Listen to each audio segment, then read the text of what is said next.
Hey, thanks for tuning in. Tim Ross here. Just doing some reading. Interesting article here. Want more time for your meaningful work. Wise Habits, Mind and Body from the Epoch Times, May 13th, 2021. Catching up on some reading. Anyway, this article is written by Leo Bueta, and it's a good question. More time for your meaningful work. Anyway, let's just read it here. So the days flow by and our deeper mission is often forgotten, but that can change.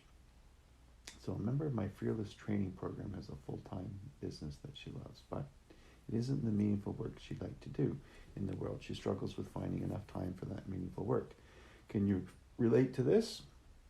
The rest of our life fills up all the space. How can we find enough time to focus on what's really important? This is a common problem for anyone who wants to launch a new venture, volunteer, create art, write a book, or build an audience or a brand. How do we create the time when we're already busy and overloaded?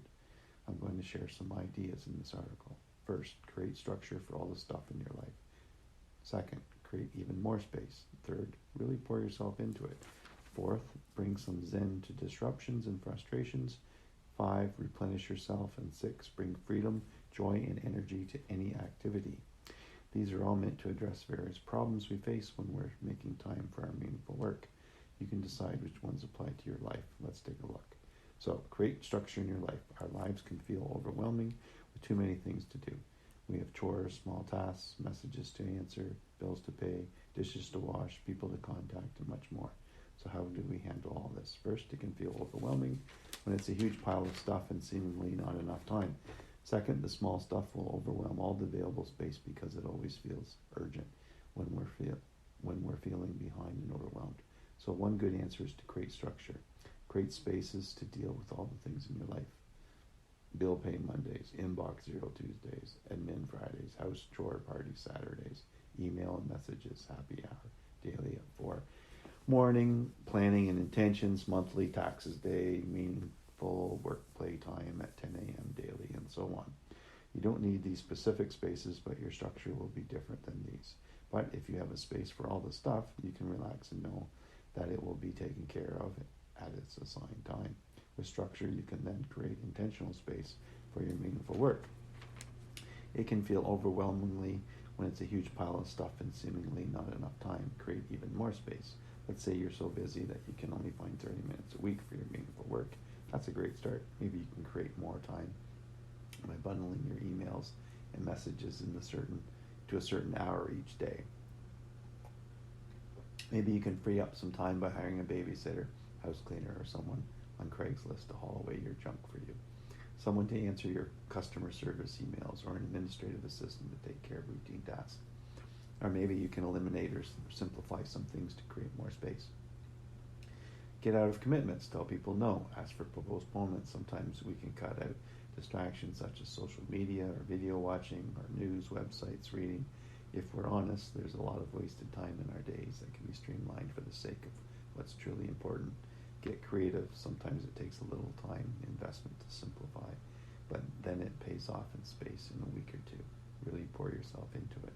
Once you have the space, it can be hard to focus. All the other stuff is calling to you. Maybe you will spend the first 20 minutes with the 40 minutes you've carved out just getting ready.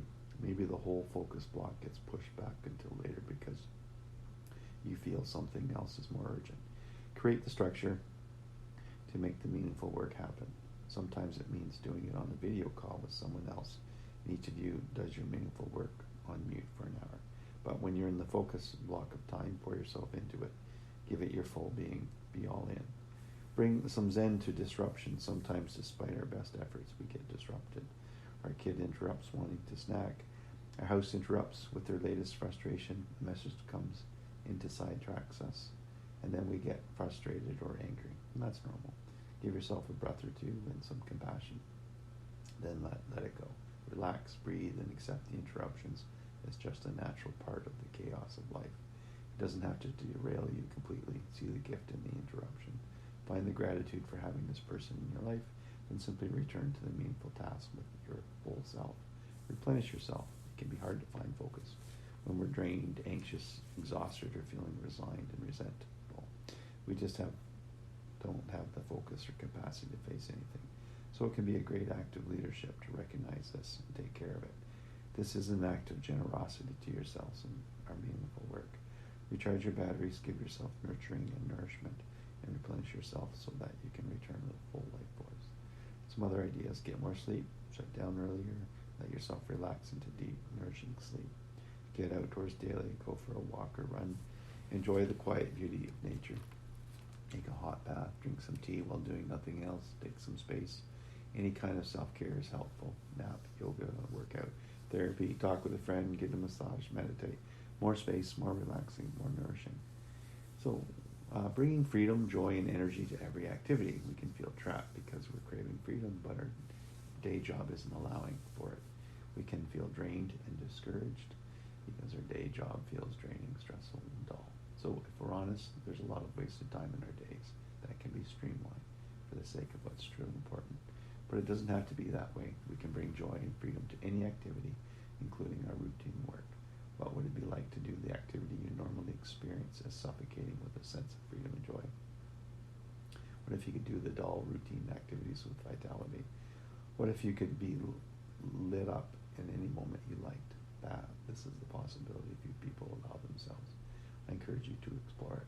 What could your life be like? Bringing freedom and joy to anything you like. So that's the end of the article. Leo Babauta is the author of 6 books, the writer of Zen Habits, a blog with more than 2 million subscribers, and the creator of several online programs to help you master your habits. Visit zenhabits.net. So anyway, good article. Some of the stuff reminds me of some practices that we have in our business and life: focus days, buffer days, free days. So currently we try and those free days are places where I can have meaningful work, I guess, for myself.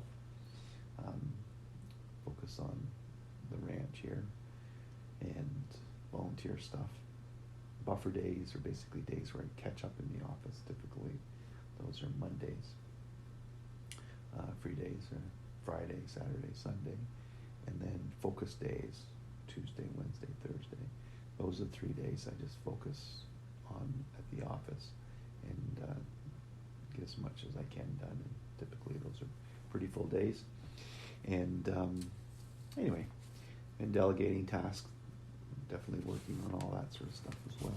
Anyway, great article. Thanks for tuning in. Hope it becomes of some value to you. And thanks, Leo, for the great tips.